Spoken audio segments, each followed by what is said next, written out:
damos muchas gracias en esta noche por tu misericordia, por el amor, por la bondad que tú nos das, nos concedes, por la misericordia que tú tienes con nosotros. Te ruego, Dios mío, que me ayudes en este momento a dar tu palabra. Señor, bendice, Señor, tus santas escrituras, así como, Señor, a cada hermano que en esta noche ha venido a escuchar atentamente tu palabra. Ayúdanos, Señor. Bendícenos, Señor, en este momento que hemos venido acá a atender a tu palabra. Señor, motiva esto en el corazón de cada uno de tus hijos. Te ruego, Dios mío, que esto se replique en cada uno de los que están acá presentes, así como también en los que no están. Gracias te damos, Señor, por todas estas cosas, en el nombre de Jesús. Amén. Tomen asiento, hermanos. Muy bien. Hoy tenemos el tema, he repetido, ¿no? Pero no he repetido. Quedé terminar y dar la conclusión de este punto para pasar al siguiente, ¿no? Es necesario para continuar a hacer unas aplicaciones sobre las características que estudiamos sobre la naturaleza del amor. Entonces, hemos visto ya dos tipos de amor, ¿sí o no? ¿Qué hemos visto? A ver. ¿Qué amor hemos visto? Muy bien, longánimo. Y habíamos descrito este tipo de amor con este nombre, no porque yo me lo he inventado yo, sino porque ya muchas traducciones muy antiguas usan esta palabra, no las modernas, que ser claro, pero algunas traducciones muy antiguas usan esta palabra porque resumen lo que es ser sufrido, saber soportar, ser paciente, ya que a veces por el hecho de entender solamente sufrir entendemos una cosa y cuando decimos la paciencia entendemos otra y saber soportar otra, y no, son más cosas. Entonces, hemos dicho que el amor es longánimo, ¿por qué? Porque es aquel, ¿no? Primero, soporta. ¿Por qué soporta? Porque alguien puede decir yo soporto, pero ¿por qué soporta? ¿Cuál es el eje de este? ¿Por qué soporta? ¿Cuál es el eje que gira? Muy bien. Porque ama. Esa es la gran diferencia. ¿Qué más? Sufre. ¿Por qué sufre? ¿Por qué sufre? Porque ama. ¿No? Entonces, Pablo en muchas cartas nos va a exhortar, no voy a dar versículos porque si no, no llegaría al punto que quiero, pero vamos a hacerlo bien rápido. Pablo nos da muchos versículos en los cuales él habla cómo él soporta penurias, él soporta cosas y todo por la causa de Cristo, ¿no? Y está en muchas situaciones, pero todo dice lo soporta por el amor también no solamente de Cristo, sino también por el amor de los escogidos. Ahora, sufre porque ama. Mire, no es solamente que soporta, porque en este mundo hay gente que soporta, pero soporta y almacena ¿qué? Oye, está diciendo ya una más y te va, otra va, es como un termómetro, llega un punto, como lo oye de presión, llega un punto y ¡pum! Ese, así como lo vemos en el libro de Jueces, no es el amor longánimo, es un amor del mundo. ¿Por qué? Porque es perverso. ¿Por qué? Porque gira en torno a sí. La cualidad mayor es Él, la cualidad grande es Él, no Dios. Entonces, soporta porque ama, sufre porque ama. Pablo, por ejemplo, en el capítulo 6 dice, ¿no? Sufrir del agravio. ¿Por qué no más bien soportar las ofensas o sufrirse el ser defraudado? ¿Por qué llevan esto entre los incrédulos, no? Y esto no es solamente que una persona sufra, porque uno puede decir, yo sufro esto, yo sufro aquello. Pero acá la Biblia no está queriendo decir que una persona, porque sufra, ya está probado delante de Dios, no. Sufre porque ama. Entonces, esto no lo podemos ver solo, porque eso tiene que ver vinculado con el siguiente tipo de amor. Esta persona sufre porque ama, porque el amor de Dios está en él. Es como aquella persona, mi hermano, que sufre, pero por el ser tan amado, soporta todo ese sufrimiento. ¿Y cuál es la diferencia? Incluso el que sufre tiene resentimiento. Este tipo de sufrimiento no almacena ningún tipo de resentimiento.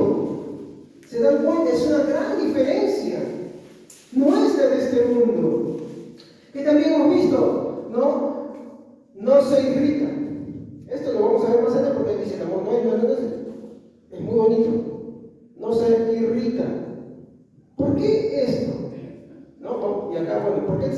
porque ama, la verdad es porque ama.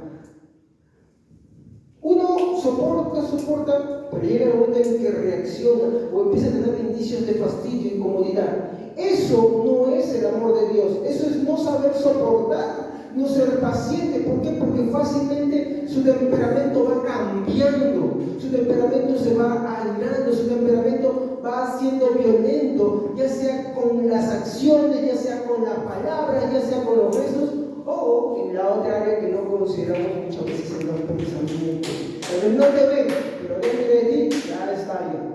Entonces ese no es el amor de Dios. ¿Estamos? Muy bien, ¿qué más vimos? Obvio, no se venga. ¿Por qué no se venga? Porque ama. Si tú dices que tienes el amor de Dios y tan solo piensas en la revancha, o tan solo piensas en devolver, mira, yo no voy a hacer esto porque me hizo, o yo no voy a dar esto porque se lo merece, o aquello y lo otro, ese ya no es el amor de Dios. ¿Estamos? Es bien claro. Muy bien, ¿y de ahí qué tratamos? Para ver más detalles de esto, los servicios anteriores, hermanos. ¿Qué otro tipo de amor vimos? El amor benigno. Muy bien. Vimos el amor benigno, ¿no? Ya. Entonces, en el amor benigno, ¿qué vimos? Que expresa paciencia, ¿no? El amor benigno expresa paciencia. Pero solamente expresa la paciencia. Miren, ya no solamente es que es paciente, ahora la expresa. Cuando estamos hablando de benigno, y estamos hablando de lo que se está empezando a realizar. Ya no solamente es así, sino que expresa paciencia. Pero ¿en qué está la diferencia? Que esta paciencia tiene un vínculo y expresa paciencia con afecto. ¿Investigaron ustedes lo que les dejé? Si eran ciertos los significados o no. ¿Qué más? Y este también es parecido. Sufre agravios y ama. Sufre agravios. Tú puedes sufrir el agravio y expresar amor a la misma vez. O demudas tu rostro, demudas tus acciones, demudas tus gestos, demudas tu carácter.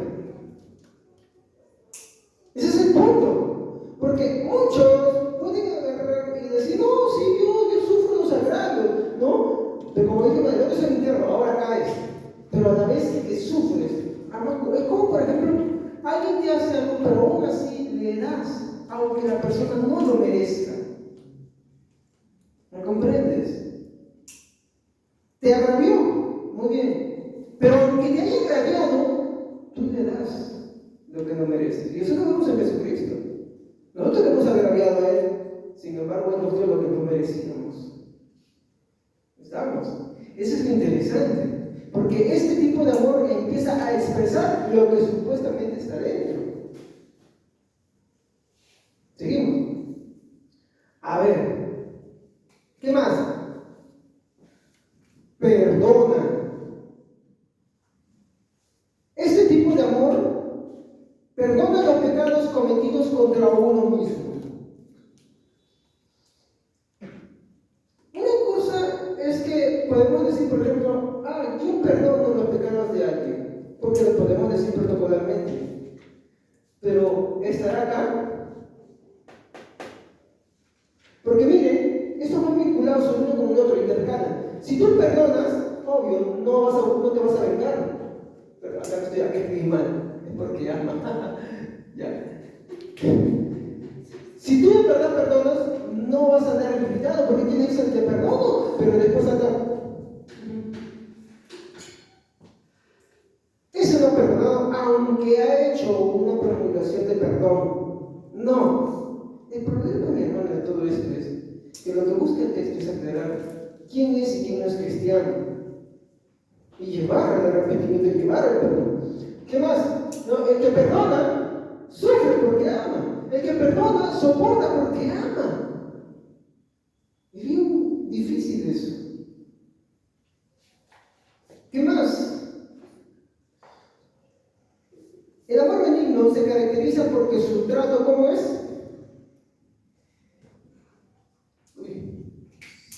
¿Cómo es el amor benigno su trato? Estamos haciendo recapitulando nada más esto que me viene para avanzar rápido. Comprensivo. Su trato es Comprensivo. agradable, gentil. A ver, una cosa es que yo sea agradable y gentil con los demás, ¿ya? Porque sí, y estoy de buen humor. Pero que yo esté pasando estas cosas, las de arriba, ¿podré ser agradable y gentil? Ahí está la diferencia. Hay gente que es agradable y gentil, hay un montón. Pero que sea agradable y gentil, aún teniendo estas condiciones que están pasando acá arriba, ese es el tema. Hay gente que le pasa algo y ya su actitud cambia. Está atravesando algo y su actitud cambia. Su semblante cambia. Son como Caín. Caín demudó su rostro. ¿Qué le dijo el Señor? Si hicieras bien, ¿no fueres exaltado? Pero ¿cómo vemos ahí, no? Entonces, por favor, no tomen estas cosas por tomarlas. Simplemente, cada una de estas cosas tienen que verlas a la luz de estas. Y estas también a la luz de estas. Son intercambiables. Cada vez que tú mires uno, míralo al reflejo de nosotros. Y cada vez que tú mires uno de acá, míralo con estos también. Porque van de la mano. ¿Qué más? Servicial y atento. ¿Uno sin ser cristiano puede ser servicial y atento? Sí. ¿Un cristiano puede ser servicial y atento? Sí, de hecho debería serlo. Ahora, ¿puede ser servicial y atento a pesar de que está sufriendo estas cosas? ¿A pesar de que están pasando estas cosas? No. De hecho, en la iglesia se ve mucho eso. Yo te reconozco que muchos hermanos acá son muy dadivosos, son muy serviciales. Pero basta que les pase algo, se olvidaron de eso. ¿Cuántos hermanos y hermanas hay que deben recordarse que esto es una actitud que es todo el tiempo se les va cuando atraviesan cualquier situación? Entonces, ¿qué está queriendo decir? Que yo puedo tener alguna de estas cosas, pero si estas no están a la luz de estas, esto es del mundo, es mentira, es falsa, es egoísta, proviene de ti mismo, es para tu propia gloria, no es para Dios, por más que uses el nombre de Dios.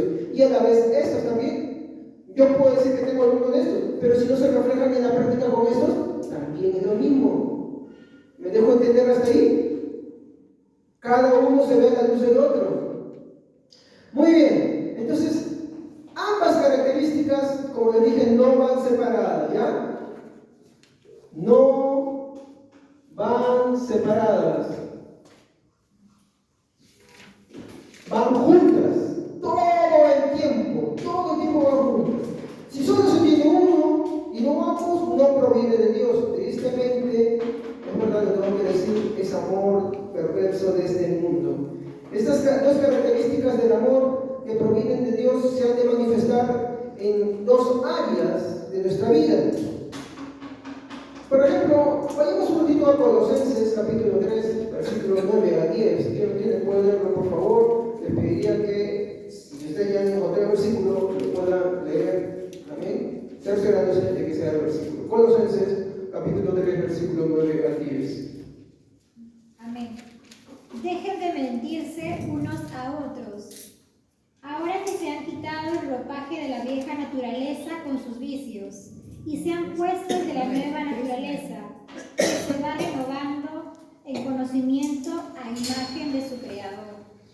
Amén. Muy bien, gracias. En la nueva traducción viviente dice, dejen todos sus actos, o sea, obras, pero dice esto, perversos.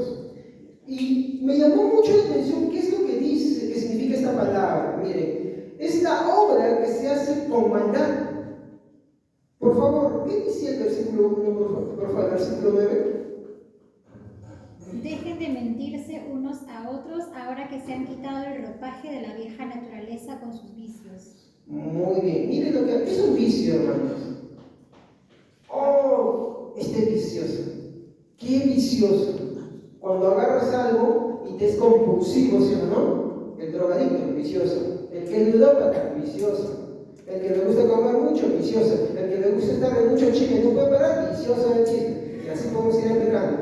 ¿Ya? Entonces, miren lo que significa perverso. Es una obra que se hace con maldad y lo hace conscientemente o disfrutando de ello. Disfrutando de ello. ¿Se dan cuenta? Colosenses dice, déjense de mentirse los unos a los otros. Y cataloga estas actividades como perversas. Ahora, entre hermanos no podemos hablarnos así. Tenemos que quitarnos esas costumbres, hermanos. ¿Y con incrédulos? Tampoco, ¿no? Aunque, y digamos que pongan el caso, a ver, viene un variante y le dice, hermana Olga, le apunta un arma, ¿dónde está su hija? ¿Este qué dice? ¿Está atrás? ¿O qué hace en ese momento? Mira, no hay que mentirnos unos a otros, pero ¿qué hace en ese momento?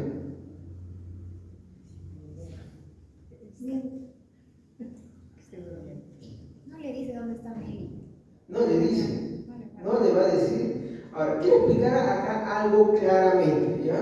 Porque sí, vamos a encontrar pasajes como el de Éxodo, capítulo 1, en el versículo 13 al 22, donde que Faraón manda a matar a los niños, ¿ya? Y dice que unas parteras agarran y le mienten a Faraón y le dicen, ¿no? Faraón, ¿sabe qué? Las mujeres israelitas no son como las egipcias, porque cuando nosotros llegamos, ellas ya han dado a luz.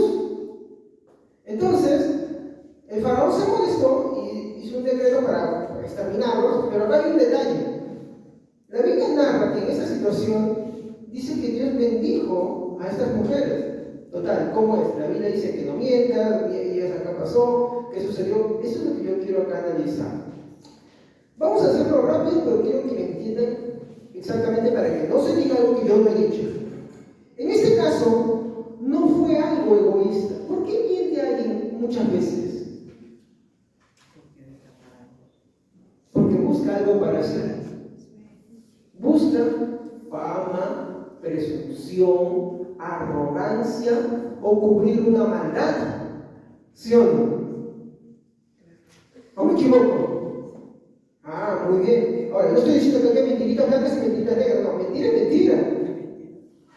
Eso quiero que me entiendan, por favor. ¿Ya? Y está en uno de los mandamientos. Entonces, acá hay que tener una razón. En este caso, no fue algo egoísta, sino que más bien fue proteger a los hijos de Israel recién nacidos.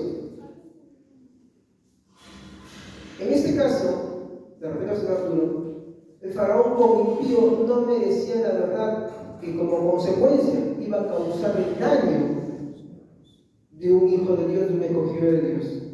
¿Me comprenden? Entonces no vaya a ser alguien que diga, no, pues tú que como las mujeres me quiero faraón, entonces igual a andar mintiendo. No. Acá hay una gran diferencia. Porque esto ha salido, y escucho a veces que dicen, no, pero ¿cómo dice? Si la Biblia dice no mentir y acá dice Dios mentir para las mujeres que lo mintieron a faraón, acá hay una diferencia. Ellas no mintieron para sí. Ellas lo hicieron para proteger. Es como que tú tienes a tu hijo, busca, como dice el ejemplo de hermano Olga, busca para matarlo, tú no dices, ¿sabes qué? No viste que vaya para que lo atribuyen. Tú no haces eso. ¿No? No se tiene afecto natural. Ahí hay una gran diferencia. Espero que haya quedado claro. Entonces, esto, como le digo, no valida la mentira, pero está diciendo que en algunos casos se da, pero no por un deseo perverso o egoísta, sino que proviene del temor a Dios. Acá, ¿qué fue lo que movió a estas mujeres a decir esto? ¿Su egoísmo o el temor a Dios? De hecho, cuando ustedes leen el texto, va a empezar que estas mujeres temieron a Dios y no el edicto de Faraón. De hecho, pusieron su vida en peligro. ¿Se dan cuenta? Por lo general, nosotros, ¿qué hacemos? Mentimos para salvarnos a nosotros mismos. Pero ellas no hicieron eso. Ellas sabían que podían morir, sabían que les podía venir un mal a ellos, pero prefirieron proteger. ¿Se dan cuenta? Eso es lo mismo también vemos en el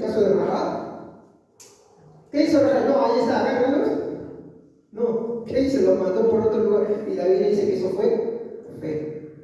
¿Se dan cuenta? Ahí hay una gran diferencia. Entonces, ¿qué es lo que estoy tratando de decir acá, no? Que en estos casos excepcionales, la Biblia lo que registra acá, en las cuales Dios bendijo por esta causa, es porque no buscaron algo egoísta. Ellos no buscaron hacer daño, no buscaron su propia fama, no buscaron ser presuntuosos. Algunas veces presumen y dicen, oh, yo tengo esto, yo quiero cuando no hay. O saben que esto, que lo otro. O mira, yo hice esto. Y cuando no es verdad. ¿Me entienden? Eso es pecado. Eso es pecado. Pero en este caso es muy diferente. Porque acá lo que primaba, ¿qué cosa era? El temor a Dios. Y de hecho, eso es lo que caracteriza. Y cuando tú ves a Rahab también, era el temor a Dios, no a los hombres. De hecho, Rahab también corría peligro. Y por eso fue una mujer de fe. Porque se confió y la mandó por otra dirección. Esa es la gran diferencia.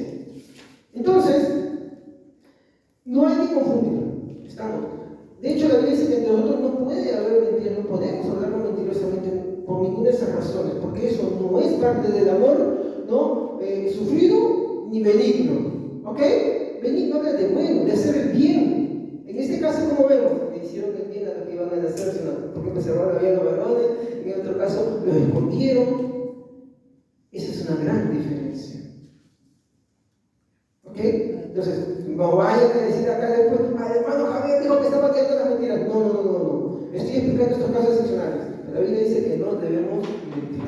Y por lo general la mentira viene por deseos egoístas, por deseos carnales de nosotros mismos, ¿no? Pero no. ¿Ok? Muy bien. ¿Qué más? ¿Qué más podemos ver? ¿No? Lo primero que estamos viendo acá es, ¿no? Que habla la verdad. ¿Estamos? Y la Biblia habla a mandar a que nos hablemos la verdad. Segundo, ¿qué más? Practica el perdón.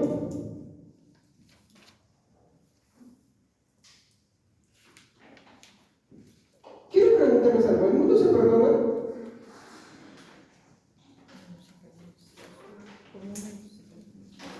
Sí se perdona.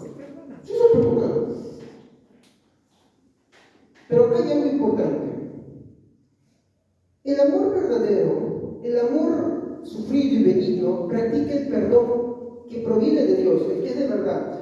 Ahora, ¿cómo diferenciamos el perdón protocolar, ya, del verdadero que proviene de Dios? Hermano, de hecho, cada una de estas cosas que estoy hablando no es para que torees a alguien, es para que cada uno lo agarre para su mismo. Porque lo bueno de esto es reconocer que muchas veces fallamos en esto, porque lo que busca es llevarnos al perdón, al arrepentimiento. Ahora, como le dije, ¿cómo diferenciamos el perdón protocolar de este mundo del verdadero perdón que proviene de Dios? Santiago 5, versículo 16 al 17. ¿Qué nos dice?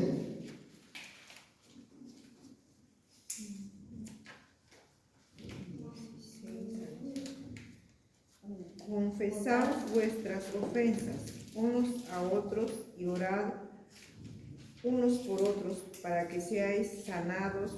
La oración eficaz del justo puede mucho. Muy bien. El versículo 15, ¿qué enfatiza? ¿Qué es lo que dice el versículo 15? En la oración de fe salvará al enfermo y el Señor lo levantará, y si hubiera cometido pecado, le será perdonado. Lo primero que tenemos acá es que la falta de perdón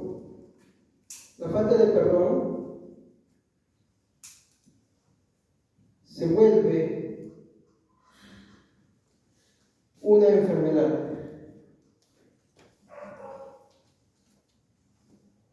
¿Qué, hermano? Por eso yo sufro la gripe. No entendamos esto así. ¿Ha visto usted que hay personas que se enferman de cólera, de ira, de amargura? Pues también las personas se enferman de falta de perdón. Tanto los que no perdonan, ¿entienden? Como los que rehúsan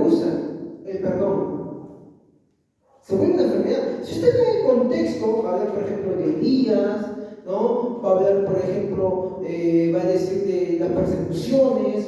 El contexto de Santiago 5 gira en torno a la oración y a las persecuciones y los hermanos que han dejado producto de las persecuciones la fe, ¿no? Muchas veces toma los versículos anteriores de acá para hablar sobre el tema de hay que ungir con aceite. No. Ese no es el tema, no es el aceite acá. El tema acá es la oración, pero que está enfocada en qué? Al perdón. Entonces hay que entender, hermanos, de que si un hermano no tiene, mi hermano, la capacidad, mi hermano, de perdonar, si un hermano no puede aceptar el perdón, entonces quiere decir que no ha sido perdonado por Dios. Sí, hay hermanos difíciles de tratar, hay gente en el mundo que es difícil de tratar, pero la verdad es que si tú no puedes perdonar es porque no has sido perdonado nunca. ¿Me comprende? No has sido perdonado nunca. Entonces, la falta de perdón se vuelve una enfermedad. Y esto es el versículo 16. A ver qué dice el versículo 17.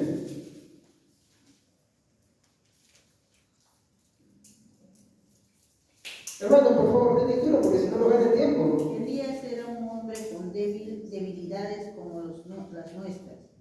Con fervor oró que no lloviera y no llovió sobre la tierra durante 3 años y medio. Versículo 16. 17. No, 16. 16. Por eso confiésense unos a otros sus pecados y oren unos por otros para que sean sanados. La oración del justo es poderosa y eficaz. Muy bien. ¿Han visto ahí que va de la mano de la confesión? La oración. ¿Pero cómo es la oración? ¿Ah?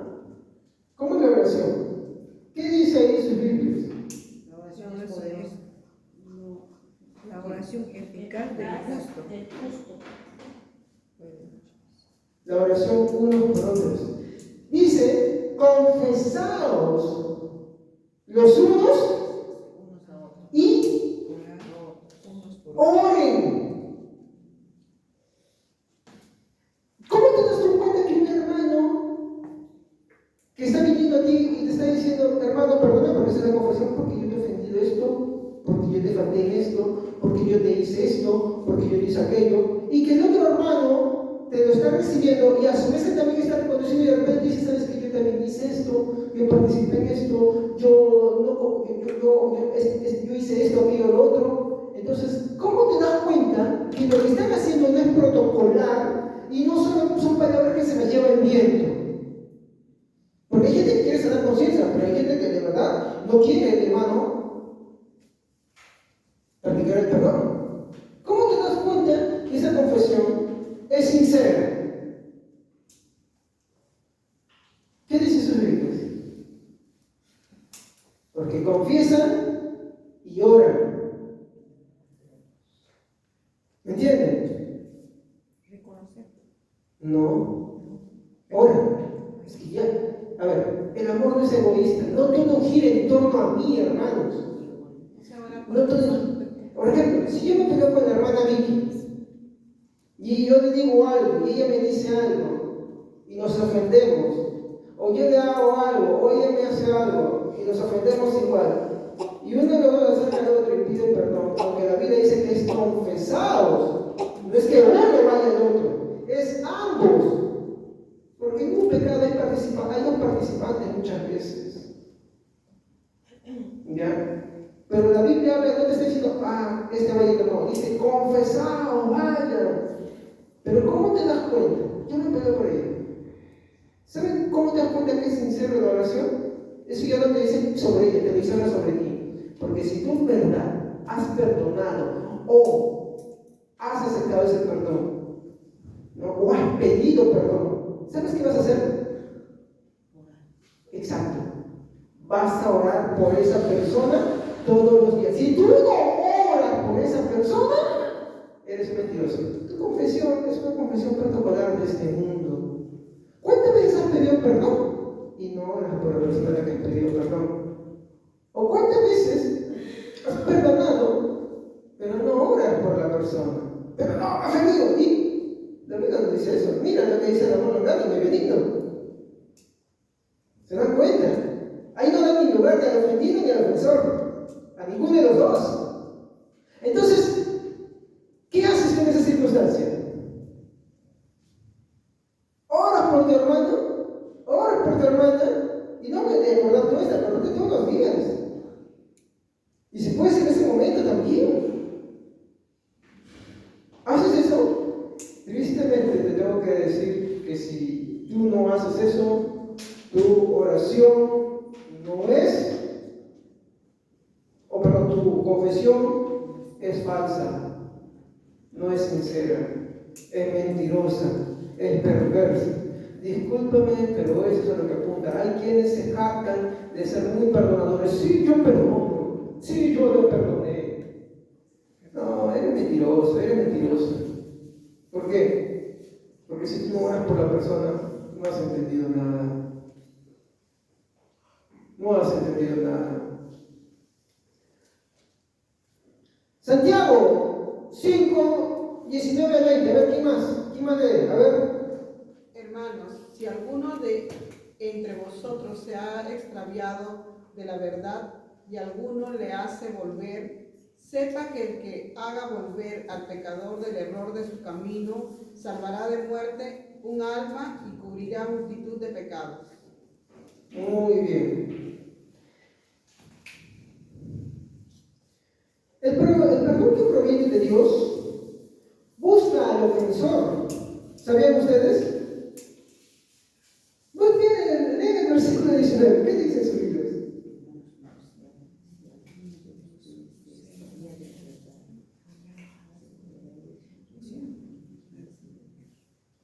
Miren, no busca al ofendido, busca al ofensor.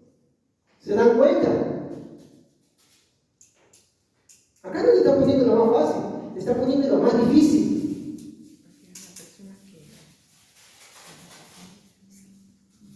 ¿Te das cuenta? ¿Qué está diciendo acá?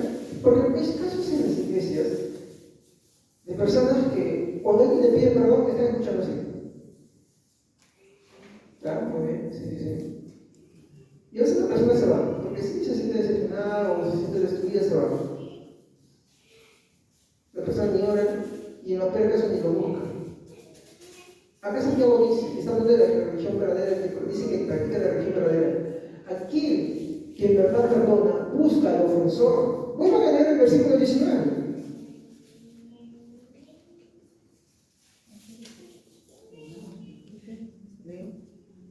Hermanos míos, si alguno de ustedes se extravía de la verdad y otro lo hace volver a ella, recuerden que quien hace volver a un... Versículo 19 nada más.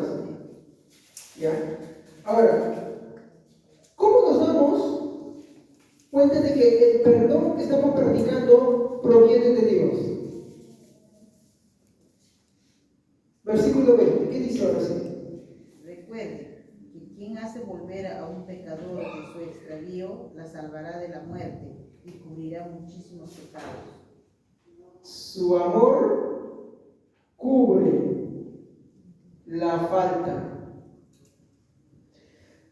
Muchas veces dentro de la iglesia se cometen tantos pecados, porque es la verdad, estamos en todas las magnitudes, y surgen las actitudes tanto del victimismo, o como del que se quiere vengar, o como de aquel que simplemente se siente, pues, airado, ¿ya? ¿Qué es lo que dice la Biblia acá? Que cuando uno perdona y busca, y con esto en el versículo 19, busca a aquel que ha ofendido o el ofensor y lo trae a la verdad, ¿qué dice? ¿El amor qué? No importa la falta que hayan cometido contra ti. Si tú en verdad perdonas, el amor, si es que tú de verdad eres de Dios, el amor que tú le vas a expresar va a cubrir toda esa falta que la va a ahogar y la va a desaparecer. Va a ser más el amor que se expresa que el recuerdo de la falta hecha. ¿Me doy a entender?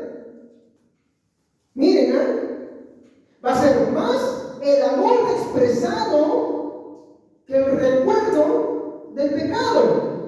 ¿Qué sucede en nuestros días? Que más es el recuerdo del pecado que la práctica del amor. Entonces, el verdadero amor, mi hermano, que proviene de Dios, mi hermano, tiene estas características. Eso es lo que puedo decir en pocas palabras de lo que es el amor sufrido y benigno, de lo que es la práctica de él, ¿no? Muy bien, voy a borrar esto, voy a continuar. Hay más versículos, hermano, pero por la falta de tiempo no puedo, ¿no? Pero sí podemos explorar en un video, siempre que podemos estar animando para poder explorar mucho más. Tercer punto. Practica la servicialidad, ¿no?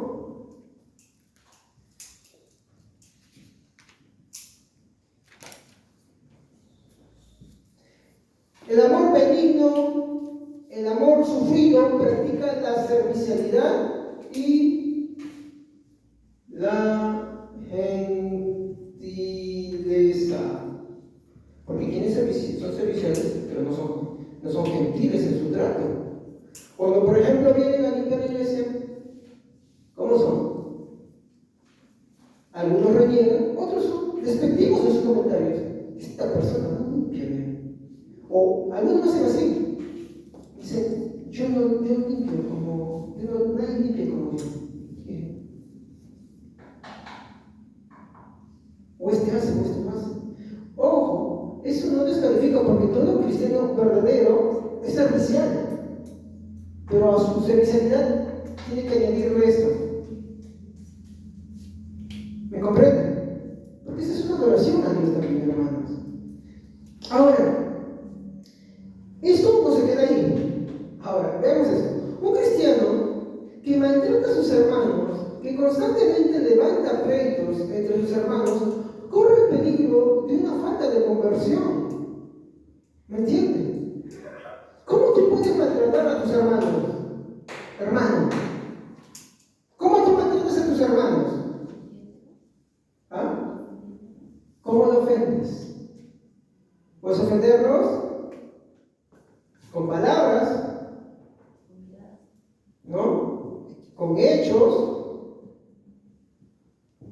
Ahí dijiste miradas. En este caso pues incluimos los gestos acá, ¿no? Gestos de boca, miradas de indiferencia.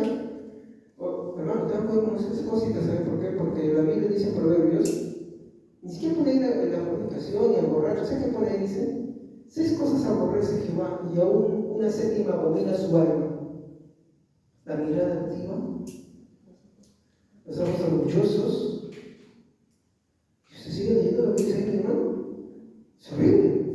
Entonces, uno puede maltratar a sus hermanos con palabras, sí, con hechos, sí, con miradas, sí, con gestos, sí. También lo hace con esto. Indiferencia. Un día te hablo y el otro día te trata como la punta del zapato. Otra, ay sí, hermanita, qué bueno. Y otra, hermano, hermana, no, perdón, no te escuché. Tengan cuidado.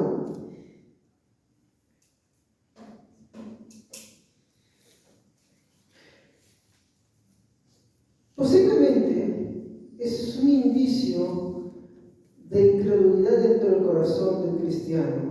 Mateo 24, 48 al 51. Creo que buscar una Biblia de letra un poquito más grande, ¿no? Porque ya no veía la otra. 48 al 51. Les leo. Pero si aquel siervo malo dijere en su corazón, mi Señor ha de venir, y comenzar, miren lo que dice acá, a golpear a sus consiervos, y aún a comer y a beber con borrachos. ¿Qué quiere decir? Maltrata a sus hermanos en Cristo, y se va, ¿y qué dice? Se divierte con mundanos, con los borrachos. Está haciendo alusión, es como si tú estás acá, ¿no? Y tratas con la punta del zapato a tus hermanos, miradas, hechos, palabras, pero por ahí no cristianos, o sea, inconversos, y están en sus desvaríos, en su perdición, y tú estás muy feliz ahí. Sí, una más. Oh, sí, qué buen chiste, oh, sí, pasa. Oh, no, tú estás mal, hermano. Pero eso no termina acá. Miren lo que dice. Y aún a comer y a beber con borrachos, lo que está diciendo acá es que desprecia a sus hermanos. En pocas palabras es eso. Puede ser con palabras, hechos, acciones, lo que sea. Pero dice, y aún a comer y a beber con borrachos. Versículo 50. Vendrá el Señor de aquel siervo en el día en que éste no espera y a la hora que no sabe. Verso 51. Y lo castigará duramente y pondrá su parte con los hipócritas. Y aquí será el lloro y el crujir de dientes. Esta expresión de que está hablando del infierno. Pastor, ¿qué pasa? ¿Que la salvación se pierde? No. Porque si usted no tiene otra palabra que decía, hipocresía. ¿Qué es hipocresía? Fingir a lo que tú eres. ¿De algún pastor se puede ir al infierno por perseguido? Sí. ¿Puede estar predicando? Sí. Y se va al infierno. Y si un pastor le pasa eso, también los hermanos. Por eso hay que tener cuidado con nuestras actitudes. Nuestra práctica demuestra quiénes somos. La vida práctica que llevamos nosotros demuestra quiénes somos o qué tipo de cristianismo tenemos. Ahora, con esto, como dije la vez pasada, no busco desanimarnos, sino que busco ver que vayamos al arrepentimiento, hermanos, y que practiquemos el verdadero cristianismo. ¿Estamos? Esa es la intención. Entonces, no es tarde para arrepentirse, no es tarde para reconocer que de repente nunca te has convertido. Es mejor ser humilde, es mejor humillarnos ante la mano de Dios, no ante mí, no ante demás, sino que es mejor que tú reconozcas ante Dios que si tú tienes estas prácticas, y son ya prácticas, porque una cosa es que uno se enojó de vez en cuando, pasó por bueno, un mes, o acá 2 meses ya, y una cosa, pero cuando tú ya lo haces continuo, entonces lo triste y la verdad. Así como yo tuve que reconocer en mí también, hace poco, que no estaba cobrando. ¿Y todo lo que pasó antes? Pues prefiero humillarme ante Dios. Prefiero humillarme ante Dios y reconocer esa verdad. Entonces, lo mismo te digo a ti, hermano, hermana. Si tú tienes esta práctica, lo mejor es que reconozcas que no estás convertido y que vayas a los pies de Cristo. Es mejor, hermanos, eso, que tener un poco de orgullo. De hecho, cuando vamos a avanzar en las características sobre lo que no es el amor, vamos a ver eso. Seguimos. Entonces, eso lo vemos con los hermanos. Ahora, ¿qué de los inconversos? ¿Es verdad lo que se dice? ¿Los cristianos a veces actúan peor que los mundanos? Sí. ¿Sí es verdad? Ayer en el devocional con mi esposa estábamos justo viendo eso, ¿no ven? Es verdad. ¿Por qué? Porque muchos veces hay mundanos, mi hermano, que actúan en pro de sus semejantes, mucho mejor que los mismos cristianos. Porque a veces los cristianos tenemos un problema. No solamente es que nos faltan nuestros rosarios, hermanos, es que ninguna de las dos la practicamos. Y hablamos de practicar, no de hacerlo esporádicamente. ¿Sabes qué es una práctica, no? Constantemente.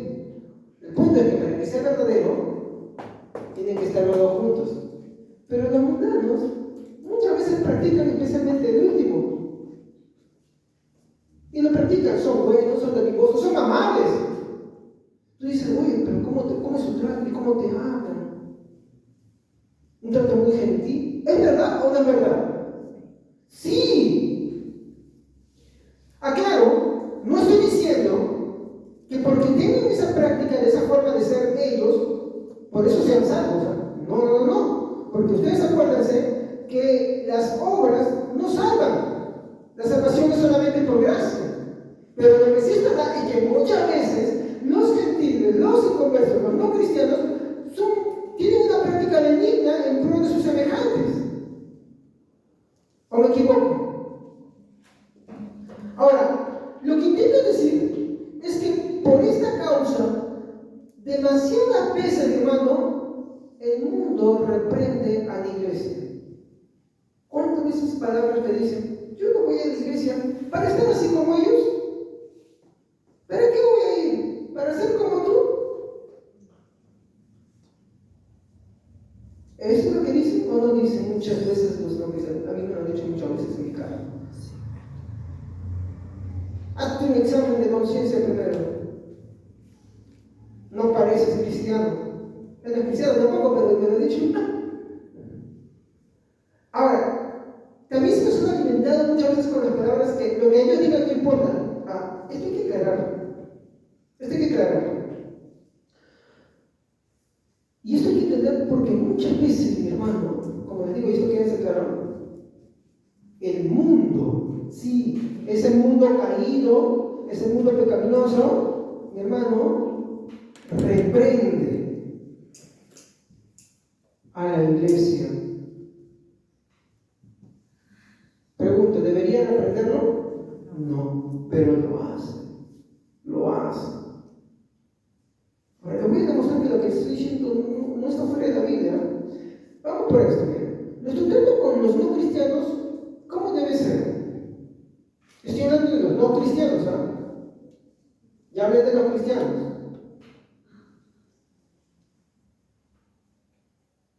¿Cómo debe ser nuestro trato con ellos? Amable.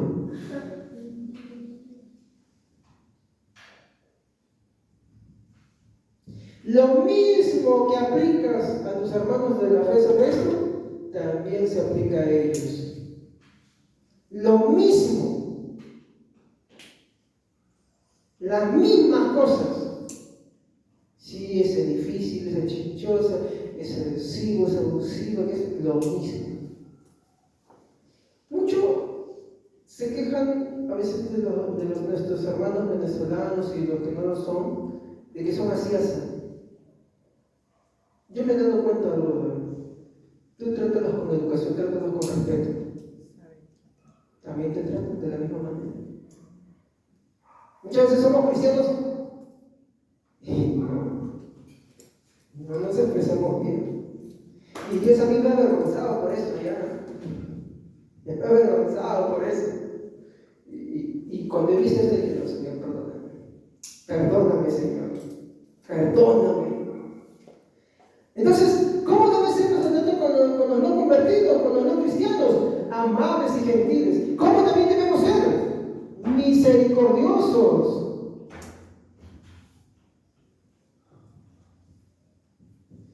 Misericordiosos. Misericordiosos en nuestra forma de ser con ellos. En nuestro trato con ellos. ¿Qué más? De buena conducta. Nuestra conducta, así como con los cristianos, que debe de ser buena, también con los no cristianos debe ser buena, hermanos. Miren la advertencia que Lucas dice en el verso 12, en el capítulo 12, 47. A ver, ¿quién lo lee? Alguien que no haya leído. Lucas 12, 47. Es un texto paralelo. Lucas 12:47.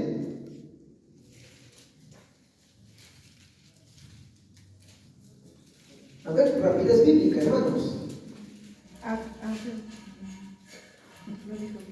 A ver, ¿cuántos hermanos no han leído y que pueden leer? A ver. Amén. El siervo, conociendo la voluntad de su Señor, no se preparó ni hizo conforme a su voluntad. Recibirá muchos azotes. Usted les voy a demostrar de qué obra se está refiriendo Lucas.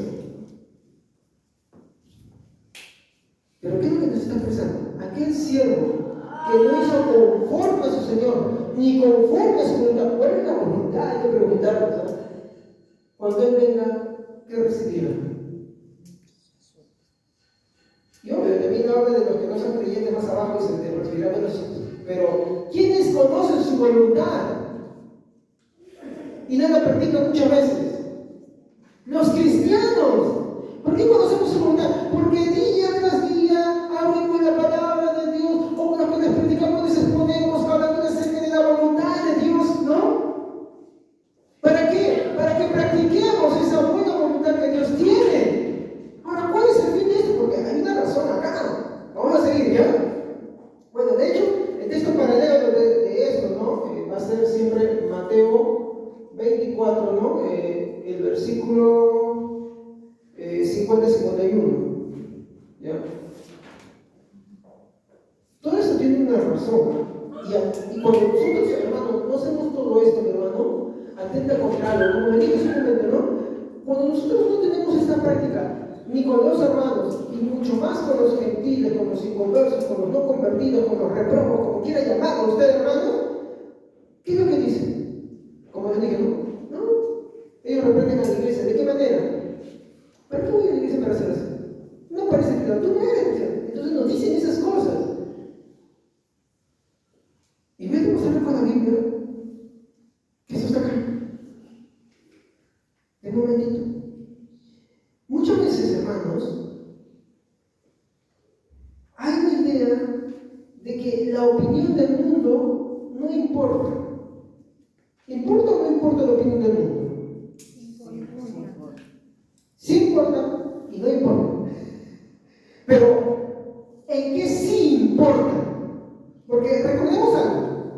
No es que nos rijamos a todo lo que este mundo diga. Pues este es un mundo caído. Hay muchas cosas que este mundo hace y dice y proclama que no están bien. ¿Me comprende? Por ejemplo, si este mundo dice, la marihuana es legal, ¿nosotros qué hacemos? No. ¿La ideología es legal? No. ¿La poligamia? No.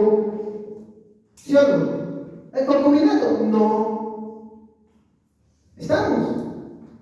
Entonces no nos regimos a todo lo que este mundo caído dice. Pero hay algo que sí nos debe importar, que este mundo dice, y ya no es en relación de lo que este mundo quiere, sino es en relación con Cristo. Entonces ahí la opinión del mundo sí importa. ¿No?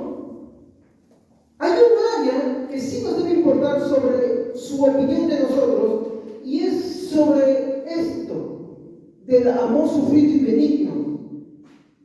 Esa práctica en nuestra vida, ahí es donde los cristianos nos van a acusar. Ellos no nos van a decir que tú no estés a favor del concubinato, no te van a decir, pues, oh, ¿qué tipo eres? No te van a decir, oh, mira, ¿sabes qué? Tú no eres cristiano. ¿Sí o no? Cristiano que se va al concubinato, y algunos dicen, oye, no que los cristianos se casen, ya se agarró, ¿sí o no? Me equivoco. A los jovencitos que están fornicando y por ahí te ven, oye, que no quieren ustedes cristianos, te están reprendiendo, ¿sí o no? Por tu conducta, oye, que los cristianos no me lisuras. O porque empiezas a maltratar a la gente, empiezas a hablar así, o tu conducta es horrible, así de esa manera, y te dicen, oye, tú no puedes ser cristiano, entonces. Entonces, ahí sí, hermanos queridos, es la opinión del mundo que nos va a importar. Porque recuerden, pues está borrado. Y ustedes pueden estudiarlo. De hecho, les invito a que vean las citas de Samuel Pérez Millo. Hay una parte de este contenido muy bueno. Para que no piensen que me lo estoy inventando. Samuel Pérez Millo. Muy bien, continuamos. Entonces, con respecto de lo que el mundo dice, sí debe importarnos en cuanto a la práctica que nosotros tenemos del amor longánimo y benigno. Mateo 5:16.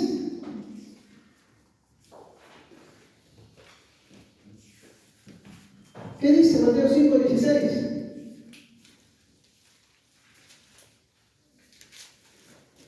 Así alumbre vuestra luz delante de los hombres, para que vean vuestras buenas obras y glorifiquen a vuestro Padre que está en los cielos. Sí debe importarnos que el mundo glorifique al Padre por nuestras buenas obras. ¿Y a qué buenas obras se refiere? Y no es todo, hay más. ¿Qué pastor? ¿No era todo? No, ¿qué más todavía? Esto es un poquito todavía de lo que está ahí. Hay más. El paquete viene más todavía. Pero empezamos con ellos. Cada vez que esté Mateo 5:16, el paquete se va a ir ampliando. Pero el mundo, mi hermano, debe alabar a Dios por nuestras buenas obras, debe reconocer al Padre. Entonces sí debe importarnos lo que el mundo dice, porque el mundo, mire, aunque no se convierta, porque, hermano, este es un contexto negativo, el mundo sí debe glorificar al Padre por nuestras buenas obras. Eso debe importarnos, hermano. Y ese debe ser en nuestros labios un amén, así sea. Cada vez verso blasfema el nombre de Dios por nuestra causa, debe hacernos reflexionar. Debe darnos el inicio a nosotros de que nuestra vida no está bien. Debe darnos el inicio a nosotros que de repente nuestra conversión es sincera y que debemos correr a los pies de Dios y somos de verdad de Él. Y de verdad entendemos el riesgo. Porque no es cualquier cosa. Los del mundo van a recibir castigo. Pero el que está acá y no es de Él, recibirá peor. Pero si tú eres de Dios, vas a ser movido de arrepentimiento. No vas a cargar orgullo ni esas cosas. ¿Ok? Entonces, sí debe importarnos, mi hermano, que el mundo glorifique al Padre por nuestras buenas obras. Eso debe importarnos. De lo contrario, mi hermano, hacemos que ofendan a nuestro Señor Jesucristo. Y eso sí debe importarnos, hermano. Entonces, mi punto final es que esto no se puede lograr por nosotros mismos. ¿Ok? Porque si no, cuando lo hacemos por nosotros mismos, algunas de estas cosas podemos hacerlas. Temporalmente también podemos hacerlas. O tal vez en una de ellas podemos perfeccionarlas, pero no completamente. Para que sea completo, mi hermano debe venir de Dios. Ya que el mundo no puede imitar las dos cosas. El mundo no puede hacer las dos cosas. Puede hacer alguna de ellas. Te puede pasar, uy, qué excelente persona. Uy, mira ese chico. Ay, me voy a enamorar de esa chica por ahí porque, ay, no te equivoques. Tiene alguna de esas cositas. Pero igualito se está condenando. Pueden tener esas cosas. Pero para que tengan todas, eso proviene del Padre. Todo don perfecto proviene del Padre. Todo dádiva proviene del Padre. El amor verdadero viene del Padre. Amén. Entonces esto no se puede lograr por uno mismo. De lo contrario, esto solo proviene del mundo. Es un amor perverso. Solo puede provenir algo perfecto si proviene de Dios. Y nosotros en Jesús vemos la expresión como ningún otro del amor longánimo, del amor benigno. Ninguno como Él. Ahora, finalmente, ¿sabe usted que nosotros fuimos hechos para andar en esos caminos? Vayamos al último texto, Efesios, capítulo 2, versículo 10. Efesios, capítulo 2, versículo 10. ¿Sabe que el versículo claro, no? La salvación es por fe, no por gracia, no, perdón, es por gracia, no por obras, ¿no? Ese es el que lo sabemos de memoria, ¿no? Pero hay un versículo más que te sigue continuando de eso, ¿ya?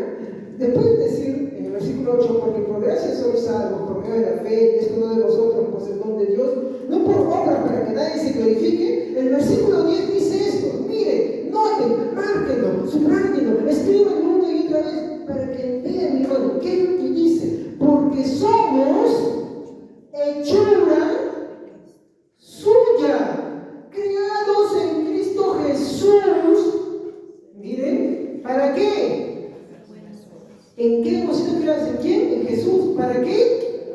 Para buenas obras, las cuales Dios preparó de antemano para que anduviéramos en ellos.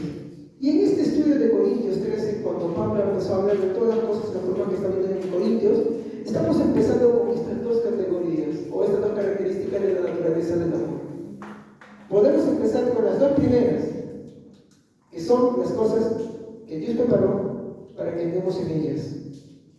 Yo le invito a que vayamos, de hecho, yo voy continuamente también al Señor, ¿sabe por qué? Porque fallo muchas veces en muchas de esas cosas. No fallo porque no quiero fallar más, porque cada vez que me fallo en alguna de ellas, a quien decepciono es a mi Señor. De quien hago que me afirmen es a mi Señor. Y ese no debe ser nuestra forma. Ese no debe ser nuestro pensamiento. Ese no debe ser nuestro orgullo ni nuestra excusa. No hagamos que este mundo blasfeme de nuestro Cristo. Más bien, vayamos en arrepentimiento y demos todo nuestro espero, pero en Cristo, agarrados de Él, para que Él examine constantemente nuestra vida, para que el mundo glorifique a Cristo en aquellas cosas que Dios preparó de antemano para nosotros. Amén, hermanos. Amén. Vamos a poner el pie, vamos a orar. Padre Santo, te doy muchas gracias por tu bendición, por tu misericordia, por tu palabra. Gracias, Señor, porque me permitiste abrir, Señor. Gracias, Señor. Tú sabes cómo están esos días. Ayúdame a mejorar en ese aspecto de salud que tú sabes, Señor. Ayúdame porque me es necesario, Señor, hay muchas cosas que todavía quiero aprender y necesito que esas cosas funcionen bien, Señor. Ayúdame, por favor, te lo ruego en el nombre de Jesús. Ayúdame. Te pido, Señor, que tu palabra quede en el corazón de cada uno de tus hijos.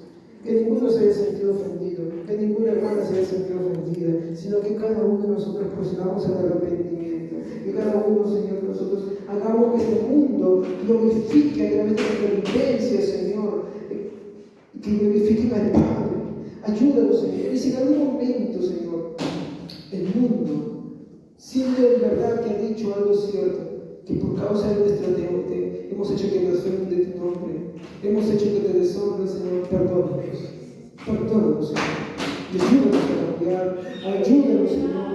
Sana, Señor, lo que nos vive de nosotros, Señor. Y ayúdanos a tener ese verdadero amor, ese verdadero amor que es paciente, que sabe soportar, ese verdadero amor que sabe que es benigno, que sabe perdonar, que sabe ser servicial, que sabe ser gentil, que sabe ser amable. Ayúdanos, Señor, a no ser resentidos, a no ser, Señor, personas que albergamos venganza, sino que nuestro amor cubra muchas veces aquellas ofensas que hemos recibido, porque tu amor cubrió todos nuestros pecados, Señor. Tanto fue tu amor por nosotros que ese amor rebasó cualquier ofensa, Señor. Cualquier pecado que hayamos cometido, ese amor nos rebasó todo. Eso mismo tú pides de nosotros con nuestros semejantes. Ayúdanos,